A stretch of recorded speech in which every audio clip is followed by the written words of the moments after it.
종려주일로 주님 앞에 함께 예배하고 있습니다. 주님께서 종려주일에 예루살렘 성에 나귀를 타고 입성하실 때 사람들은 예수님이 메시아로 그리고 세속의 군주로 오는 것으로 착각하고 환호하면서 예수님이 오시는 그 길에 옷을 벗어 깔고 그리고 종려나무 가지를 흔들면서 예수님을 환영하고 있었습니다. 그런데 그렇게 환호하고 환영하던 이 군중들이 갑자기 일순간에 돌변해서 예수님을 십자가에 못 박으라고 그렇게 외치는 폭도로 변해버렸습니다. 이렇게 예수님이 주일날 입성하셨는데 폭도들이 예수님을 십자가에 못 박으라고 외친 후에 예수님이 금요일날 십자가에 못 박혀 돌아가시게 됩니다. 그런데 그 오늘 본문에 보면 예수님이 십자가에 못 박혀 돌아가시는 그 모습 속에서 많은 사람들이 있었지만 그 예수님의 참된 의미 그리고 예수님이 지신 그 십자가의 참된 의미를 깨닫지 못하면서 그 자리에 섰던 많은 사람이 있음을 오늘 성경은 증명하고 있습니다. 우리는 그 사람들을 바라보면서 특별히 세 가지 예수님을 바라보는 그 십자가를 바라보는 시선과 언어를 함께 따라가 보면서 우리는 예수 그리스도의 십자가를 어떻게 받아들이고 우리는 어떻게 예수님을 고백할 것인지 함께 교훈을 얻기 원합니다. 십자가에 달리신 예수님을 향한 사람들의 첫 번째 말은 너와 우리를 구원하라 라는 말이었습니다. 35절로 39절에 보시면 예수님을 따라왔던 많은 무리들의 말은 대부분이 예수님을 조롱하고 비난하는 말이었음을 우리는 알 수 있습니다. 그 중에 많은 백성들은 서서 구경했어요. 자신들은 예수님의 십자가와는 아무런 상관이 없는 그러한 존재인 것처럼 단순한 구경꾼으로 십자가를 바라보고 있었습니다. 또한 어떤 이들이 있었냐면 관리들이 있었습니다. 이 관리들은 비웃으면서 이야기합니다. 저가 남을 구원하였으니 만일 하나님이 택하신 자 그리스도이면 자신도 구원할지라. 그리고 그 자리에는 예수님을 십자가에 못 박았던 군인들도 있었습니다. 이 군인들은 예수님을 희롱하고 또 신포도주를 주면서 내가 만일 유대인의 왕이면 내가 너를 구원하라 라고 이야기합니다. 왜냐하면 예수님의 머리 위에는 죄목을 적은 죄패가 달려 있었는데 그 죄패에 쓰여져 있던 말이 유대인의 왕이라고 써 있었거든요. 그러니까 이 군인들은 예수님이 왕이라면 능히 십자가에서 스스로를 구원하여 내려오라라고 조롱했던 것입니다. 그렇게 수많은 사람들이 예수님의 십자가의 의미를 깨닫지 못하고 조롱할 때 그 자리에 가장 힘이 없고 가장 연약한 자가 있었는데 그 가장 힘이 없고 연약한 자였던 십자가에 달린 한편의 강도, 그 한편의 강도 역시 이 조롱의 대열에 합류하게 됩니다. 그는 뭐라고 이야기했냐면 39절에 보시면 달린 행악자 중 하나는 비방하여 이르되 내가 그리스도가 아니냐 너와 우리를 구원하라. 그는 십자가에 달려 죽어가고 있었습니다. 모든 힘이 다 빠져가고 있었어요. 그런데 그의 마음 가운데에는 원망과 분노가 가득 차서 예수 그리스도를 조롱하는데 그의 마지막 생명을 사용하고 있었던 것입니다. 사실 예수님께서 십자가를 지시던 그 순간 그 자리에는 너무나 많은 사람들이 함께하고 있었습니다.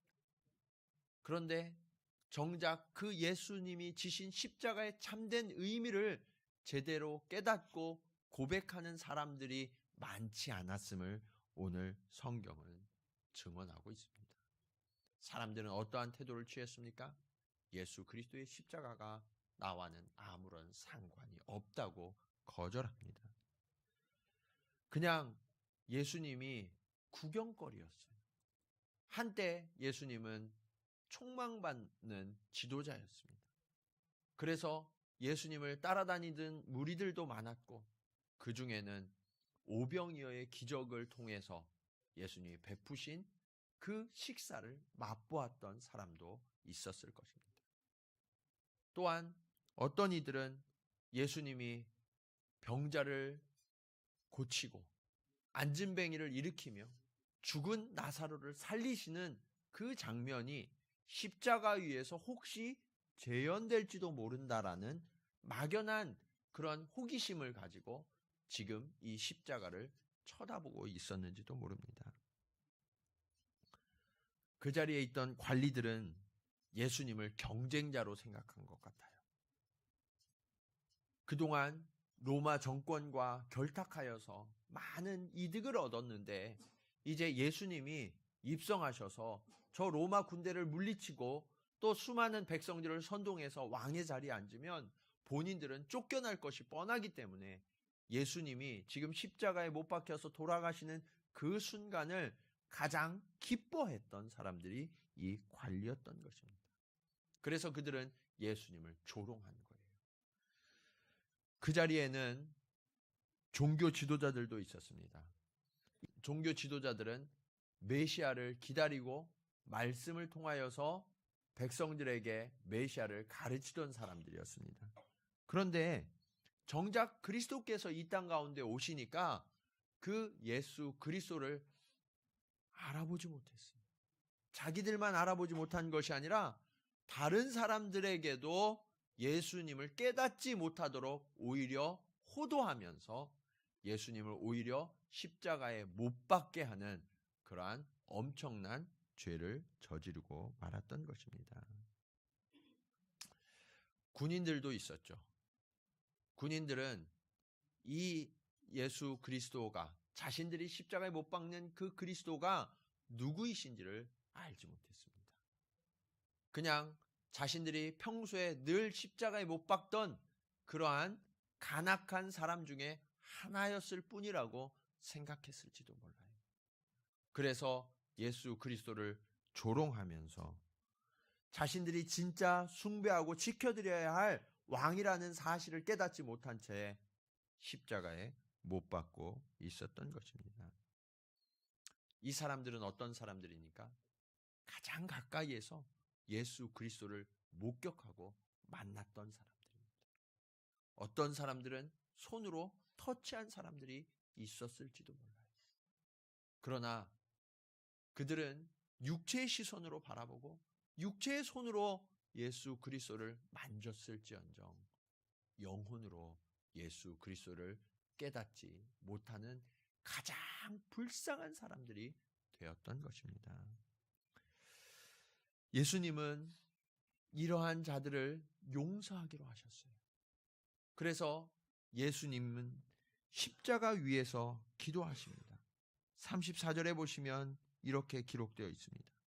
이에 예수께서 이르시되 아버지 저들을 사하여 주옵소서 자기들이 하는 것을 알지 못함이니이다. 이 예수님의 용서의 기도는 그동안 조롱과 비난과 저주와 핍박으로 가득 찼던 그 땅의 모든 분위기를 일순간에 바꾸어 버립니다. 주님께서 가장 극심한 고통 속에서 용서의 기도를 드리는 순간 이제부터 그곳에 용서가 구원이 시작되고 있기 때문입니다. 그 용서의 능력으로 새로운 고백이 시작됩니다. 십자가에 달리신 예수님을 향한 사람들의 두 번째 고백은 주여 나를 기억하소서입니다. 오늘 주님께서 용서의 기도를 올리신 후에 첫 번째 구원의 대상이 성경에 기록되어 있는데 한편 강도입니다. 예수님의 또 한편의 강도가 있었는데 그는 십자가에 못 박혀 달려서 죽어가는 그 동안에 예수님을 향하여 42절에 이렇게 고백합니다. 예수여 당신의 나라에 임하실 때에 나를 기억하소서. 어떤 분들은 이렇게 생각하실지도 몰라요. 이 사람이 최후의 순간, 아무것도 할 수 없는 그 순간에 마치 지푸라기라도 잡는 심정으로 예수님을 붙들지 않았을까? 그런데 여러분, 아무리 지푸라기를 잡는 심정으로 예수 그리스도를 붙든다 할지라도 예수님은 그를 사랑하시고 용서하시고 받아주시는 은혜의 주님이심을 믿으시기 바랍니다. 그는 예수님을 향하여 조롱하던 예전에 자신의 동료였던 한편의 강도가 예수님을 조롱하니까 꾸짖으면서 이렇게 이야기합니다. 내가 동일한 정죄를 받고서도 하나님을 두려워하지 아니하느냐? 우리는 우리가 행한 일에 상당한 보응을 받는 것이니 이에 당연하거니와 이 사람이 행한 것은 옳지 않은 것이 없느니라. 본인도 십자가에 달려 있고 예수 그리스도께서도 십자가에 지금 못 박혀 고통 중에 계시는데 자신이 십자가에 못 박힌 것과 예수 그리스도께서 십자가에 달리신 것은 무언가 다르다라는 것을 이 강도는 지금 느끼고 있었던 것 같아요. 그러면서 언제부터 예수님을 인식하고 언제부터 예수님을 자신의 구주로 영접했는지 알지 못하지만 그는 진심으로 예수님께 고백하고 있었어요. 첫 번째로 우리 예수 그리스도를 영접하는 사람들에게 필요한 것이 무엇인지를 이 강도가 지금 가르쳐주고 있습니다. 그것이 무엇이냐면 바로 죄를 고백하고 회개하는 것입니다. 그는 뭐라고 이야기합니까? 우리는 우리가 행한 일에 상당한 보응을 받는 것이니 이에 당연하다. 자신은 지금 십자가형으로 죽어가고 있는데 이렇게 죽을 만한 죄인이 바로 나다라는 것을 강도는 분명하게 알고 있었고 고백하고 있는 거예요. 깨닫지 못하는 한편의 강도, 자신의 동료를 향하여 꾸짖을 만큼 자신의 죄에 대하여서 철저하게 고백하고 있었던 사람이 바로 이 한편의 강도였던 것입니다.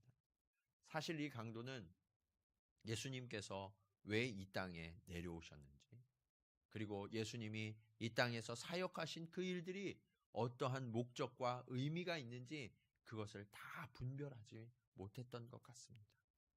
그리고 예수님이 지금 지고 계신 그 십자가의 그 놀라운 의미가 무엇인지를 다 알지 못했어요. 다만 예수 그리스도께서 자신과 달리 십자가를 지셔서는 안 되는 선하고 의로운 분이라는 것은 분명히 알았던 거예요. 그러면서 그 의로우신 주님과 자신을 비추어 볼 때 나는 죽을 수밖에 없는 죄인이고 예수님은 흠없는 의인임을 깨달아 알게 된 것입니다. 그 속에서 그는 이제 예수님 앞에 고백합니다. 예수님, 당신의 나라에 임하실 때 나를 기억하여 주소서. 그러자 예수님은 마치 이 한편의 강도를 위하여서 예수님이 십자가에 오르신 것처럼 그의 기도에 귀를 기울이시고 그의 말을 들으시고 그를 용서하시고 받아주십니다. 그는 강도였어요. 십자가를 질 만큼 아주 극악한 범죄자였습니다. 그런데 그가 당신의 나라에 임하실 때 나를 기억하소서라는 이 말을 하자마자 예수님은 꾸짖지 아니하시고 그리고 거절하지 아니하시고 저를 받아주시는 인자하신 말씀을 베풀어 주십니다. 주님이 이렇게 말씀하세요.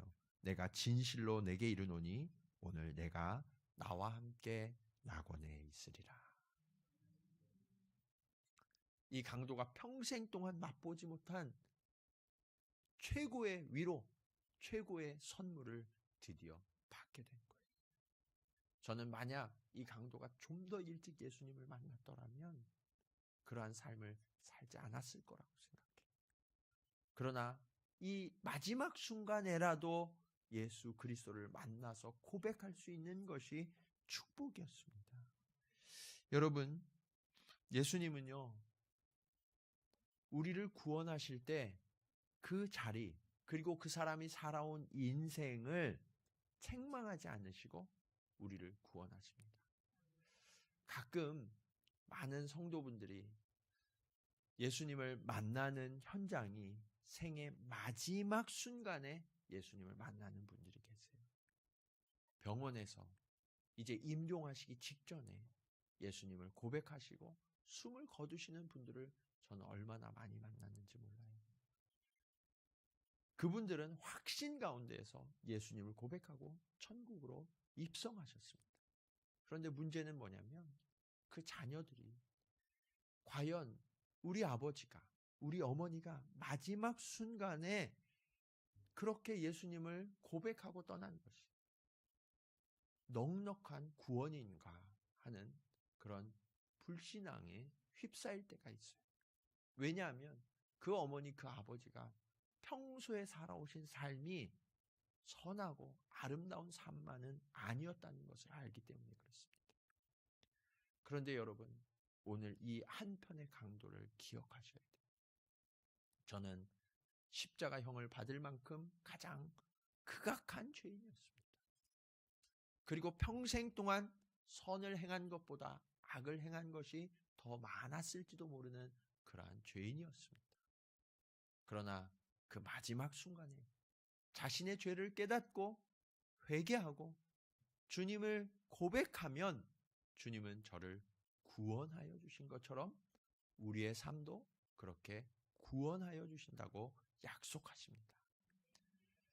주님이 베푸시는 구원은 결코 부끄러운 구원이 없어요. 네. 넉넉한 구원만 있는 줄로 믿으시기 바랍니다. 네. 주님은 그렇게 우리를 넉넉하게 구원해 주세요. 주님이 이 장면을 베푸신 이유가 무엇일까요? 그것은 구원은 우리의 노력이나 우리의 선행이나 우리의 공로로 받는 것이 아니라 예수 그리스도의 십자가의 은혜로만 받는 것임을 현장에서 보여주시기 위하여서 주님은 이 일을 베푸신 것입니다. 여러분, 때로는 우리도 실패하고 넘어질 때가 있어요. 낙심하고 좌절할 때가 있어요. 죄에 무너질 때가 있어요. 그러나 언제라도 주님께로 돌이키기만 하시면, 회개하고 주님께로 돌아와 주님을 고백하기만 하면 주님은 저와 여러분을 구원하시는 자비하신 주님이심을 믿으시기 바랍니다. 주님의 십자가 앞에서의 세 번째 고백, 이 사람은 진실로 하나님의 아들이었도다라는 고백입니다. 오늘 예수께서 십자가에 못 박히실 때 수많은 사람들이 그 자리에 있었어요. 그런데 가장 성경적이고 예수님의 마음을 가장 기쁘시게 해드렸던 고백을 한 사람은 아이러니하게도 유대인도 아니고 종교 지도자도 아닌 이방인 백부장이었습니다. 성경에는 자세히 설명되고 있진 않지만 이 조금만 상상력을 발휘해 보면 이 백부장이 예수님을 얼마나 가까이에서 밀접하게 함께하고 있었는지를 우리는 상상해 볼 수가 있어요. 예수님이 체포되시고 빌라도에게 붙들려 오신 이후부터 이 백부장은 예수님과 늘 함께했을 것입니다. 신문 받으실 때에도, 그리고 빌라도가 예수님을 풀어주시고자 백성들 앞에 세워서 이 사람이 죄가 없다라고 이야기할 때 유대인들은 아니라고, 저를 십자가에 못 박으라고, 바라바를 풀어달라고 그렇게 외치던 그 무리들, 그 유대인 무리들에게 예수님이 거절당하실 때, 그때도 이 백부장은 예수님 곁에서 예수님의 모든 것을 지켜보았을 것입니다. 뿐만 아니라 이제 거절당하신 예수님께서 채찍질 당하시고 골고다로 십자가를 지고 올라가시는 그 매 순간순간 백부장은 함께했습니다. 왜냐하면 이 백부장이 예수님의 처형을 담당한 책임자였기 때문에 그래요. 그가 의도한 것은 아니지만 그는 가장 가까이에서 예수님의 일거수일투족을 다 보았고, 그리고 예수님의 표정과 예수님이 하시는 말씀을 가장 가까이에서 들을 수 있는 그 자리에 있었을 것입니다. 그런데 그는 그동안 수많은 십자가 처형을 집행하는 집행관이었잖아요. 그래서 많은 사람들이 십자가 앞에서 어떠한 반응을 보이는지를 너무 잘 알고 있었을 거예요. 십자가에 달리기 직전에 이 죄수들이 갖는 공포, 그 다음에 분노, 절망, 이런 것들이 인간을 얼마나 무너뜨리는지 이 백부장은 너무나 잘 알고 있었을 것입니다. 그럼에도 지금 이 백부장의 눈앞에 있는 예수 그리스도는 그동안에 만났던 모든 죄수들과는 전혀 다른 모습으로 그 앞에 서 계신 거예요. 예수님은 자신을 향하여 침뱉고 저주하는, 심지어 창으로 찌르는 그러한 자들을 원망하거나 저주하지 않으셨습니다.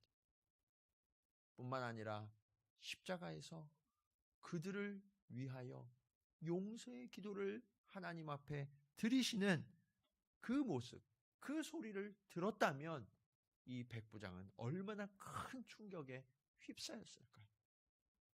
가장 큰 고난 속에서 그는 어떻게 이러한 기도를 드릴 수 있을까? 이것이 백부장의 질문이지 않았겠습니까? 뿐만 아니라 오늘 본문 44절에 보시면 예수님이 십자가에 달리셨을 때 제6시, 그러니까 우리 시간으로 낮 12시에 해가 빛을 잃고 온 땅에 어둠이 임하여 낮 3시까지 계속되었다라고 말씀하고 있습니다.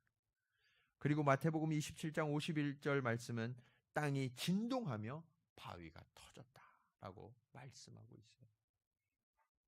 해가 빛을 잃어 온 땅이 어두워지고 땅은 진동하여 지진이 일어나는 그러한 상황 가운데 그는 초월적인 예수 그리스도의 능력을 깨닫게 된 것입니다.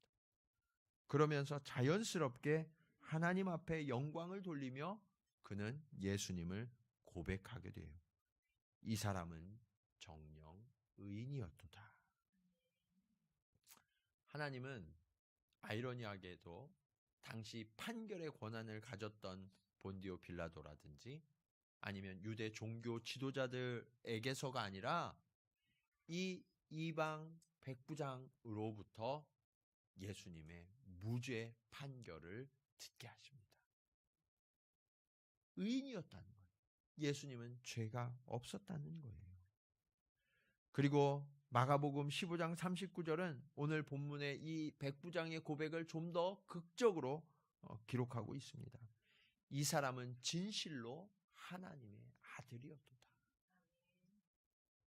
백부장은요, 예수 그리스도가 숨지시는 그 장면을 보면서 예수님이야말로 온 우주 만물을 주관하시고 통치하시는 하나님의 아들이심을 고백하게 되었던 것입니다. 예수님은 이 백부장을 위하여서 한 가지 특별한 일을 행하십니다. 사실 이 일은 주님께서 행하시기로 원래 예정되었던 일이지만 그 예수님이 행하신 이 일로 말미암아 백부장이 첫 번째 수혜자가 됩니다. 그 사건이 45절에 기록되어 있습니다. 우리 45절 한번 같이 읽어볼까요? 45절 시작. 성소의 휘장이 한가운데가 찢어지더라. 아멘. 성소의 휘장이 가운데가 찢어져서 둘로 나뉘어졌다는 얘기예요. 이 성소의 휘장 굉장히 두텁습니다. 그리고 1년에 대속죄일 딱 하루 대제사장만 들어갈 수 있는 곳이었어요. 그런데 이 성소의 휘장이 찢어졌다는 이야기는 뭐냐면 이제부터는 대제사장만이 아니라 누구나 하나님 앞에 자유롭게 나올 수 있게 되었다라는 거예요.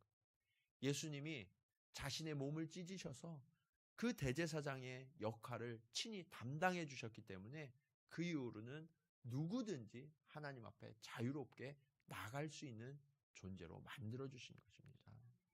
뿐만 아니라 이 성소는 무엇을 상징하냐면 유대인들의 예배 중심지죠. 그런데 이 유대인들의 예배의 중심지가 찢어진 거예요. 주님은 이 일을 통하여서 이제 유대교에서 기독교가 시작됨을 보여주고 계시는 거예요. 기독교를 통하여서 유대인만의 종교가 아니라 이제는 이방인들도, 열방의 수많은 사람들이 주님의 자녀로 돌아오게 됨을 주님은 말씀하고 계시는 것입니다. 그리고 그 첫 번째 열매가 누구냐? 바로 예수님을 처형하는 그 책임을 맡았던 백부장이 되었던 것입니다. 여러분, 기독교 전승은요, 그의 이름을 페트로니우스라고 전하고 있습니다. 그리고 이 페트로니우스는요, 예수님을 믿고 따르다가 갑바도기아에서 수련 생활을 했다고 이야기합니다. 이 수도 생활을 하면서 예수님, 자신이 목격한 그 예수님을 끊임없이 증거하고 전하는 전도자로 살아가게 됩니다. 누구보다도 생생하게 자신의 눈앞에서 떠나가셨던 그 예수 그리스도를 증언하는 증인, 제자의 삶을 충실하게 살았던 거예요. 그렇게 증인으로 살다가 그는 순교했다라고 전해지고 있습니다. 이처럼 예수님의 십자가는 극악한 강도도, 그리고 예수님에 대해서, 성경에 대해서 전혀 알지 못하던 이방 군인도 구원하는 능력의 십자가가 되십니다. 주님을 고백하는 일에는 어떠한 제약이나 전제 조건이 필요 없어요.